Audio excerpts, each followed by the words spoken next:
ಇವತ್ತಿನ ದಿನ ರಾಜ್ಯ ಸರ್ಕಾರದ ಕೈಗಾರಿಕಾ ಸಚಿವರೊಂದಿಗೆ ರಾಜ್ಯದಲ್ಲಿ ಹಾಗೂ ವಿಶೇಷವಾಗಿ ಕೆಲವು ಕೈಗಾರಿಕೆಗೆ ಸಂಬಂಧಪಟ್ಟಂಥದ್ದು ಮಂಡ್ಯದಲ್ಲೂ ಸಹ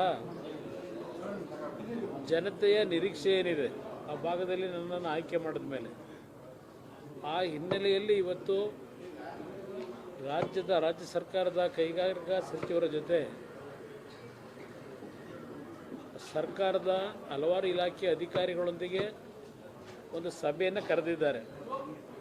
ಆ ಸಭೆಯಲ್ಲಿ ಭಾಗವಹಿಸಲಿಕ್ಕೆ ಇವತ್ತು 2 ವರ್ಷಗಳ ನಂತರ ವಿಧಾನಸೌಧದ ಈ ಒಂದು ಕೆಂಗಾಲರ ಮಂತ್ರಿಯವರು ಕಟ್ಟಿರ್ತಕ್ಕಂಥ ನಮ್ಮಗಳ ಜನಪ್ರತಿನಿಧಿಗಳ ಒಂದು ಕೆಲಸ ನಿರ್ವಹಣೆ ಮಾಡ್ತಕ್ಕಂಥ ಒಂದು ದೇವಾಲಯ ಅಂತಕ್ಕಂಥದ್ದು ಭಾಳ ಜನ ಹೇಳ್ತಾರೆ. ನಾನು ಅದನ್ನೇ ಹೇಳಲಿಕ್ಕೆ ಬಯಸ್ತೀನಿ. ಆದರೆ ನಾನು ಹೃದಯದಿಂದ ಹೇಳ್ತಾ ಇದ್ದೇನೆ, ಇದು ಸಾರ್ವಜನಿಕರಿಗೆ, ಈ ನಾಡಿನ ಪ್ರತಿಯೊಂದು ಸಂಕಷ್ಟದಲ್ಲಿರ್ತಕ್ಕಂಥವರಿಗೆ ಸೇವೆ ಸಲ್ಲಿಸ್ತಕ್ಕಂಥ ಒಂದು ದೇವಾಲಯ ಇದು. ಅದರಿಂದ ಇವತ್ತಿನ ಕಾರ್ಯಕ್ರಮದಲ್ಲಿ ಬಂದಿದ್ದೇನೆ, ಭಾಗವಹಿಸ್ತೇನೆ.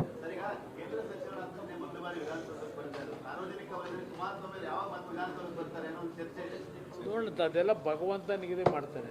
ಜನತೆ ಜೊತೆಗೆ, ಜನತೆ ಆಶೀರ್ವಾದ ಜೊತೆಗೆ ಆ ಭಗವಂತ ಏನೇನು ನಮ್ಮ ಹಣೆಯಲ್ಲಿ ಬರೆದಿರ್ತಾನೆ ಅದರ ಪ್ರಕಾರ ನಾವು ಈ ಒಂದು ಕೆಲಸವನ್ನು ನಿರ್ವಹಣೆ ಮಾಡಬೇಕಾಗ್ತದೆ. ನೋಡೋಣ, ಮುಂದಿನ ದಿನಗಳಲ್ಲಿ ಏನೇನು ಭಗವಂತನ ಇಚ್ಛೆ ಇದೆ, ಅದ್ರ ಜೊತೆಗೆ ನಮ್ಮ ಮೈತ್ರಿ ಪಕ್ಷದ ಒಂದು ಹೊಂದಾಣಿಕೆ ಏನಿದೆ ಅದರಿಂದ ಇವತ್ತು ದೆಹಲಿಯ ಹಿರಿಯ ಹೈಕಮಾಂಡ್ ಏನಿದೆ, BJPಯ ಹಿರಿಯ ನಾಯಕರಿರ್ಬೋದು, ರಾಜ್ಯದ ನಾಯಕರುಗಳಿರ್ಬೋದು, ನಾವೆಲ್ಲ ಜೊತೆಗೂಡಿ ಮುಂದಿನ ದಿನಗಳಲ್ಲಿ ವಿಧಾನಸೌಧಕ್ಕೆ ಬರ್ತಕ್ಕಂಥದ್ದಕ್ಕೆ ಪ್ರಯತ್ನ ಪಡ್ತೀವಿ, ಜನತೆ ಆಶೀರ್ವಾದದಿಂದ.